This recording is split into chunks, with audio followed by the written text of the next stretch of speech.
Royal machinery Ahmedabad Gujarat. Rohit भाई देखिए आपका 3 HP डबल पिस्टन का एयर कंप्रेसर, इसके साथ में 3 HP का 3 फेस का मोटर हाईटोन कंपनी का और 250 लीटर का टंकी 500 पाउंड का कंप्लीट रेडी करवा दिए। 2 कंप्रेसर आपने बोला था, दोनों कंप्रेसर आपके रेडी करवा दिए। एक आपका ये हो गया, इसमें भी मोटर लगाना बाकी है और एक कंप्रेसर जो है कंप्लीट फिटिंग हो चुका है। इसमें मैंने हवा भर के स्टार्टर वगैरह भी लगा दिया, देख लीजिए।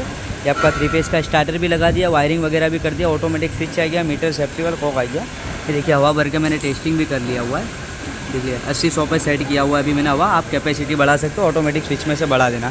3 HP का कंप्रेसर आपका, 3 HP 3 फेस का मोटर और 250 लीटर का टंकी 18x48 का 500 पाउंड का।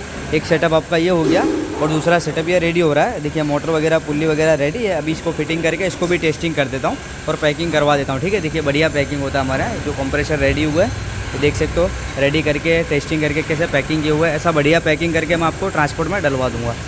ओके रोहित भाई, रॉयल मशीनरी अहमदाबाद गुजरात।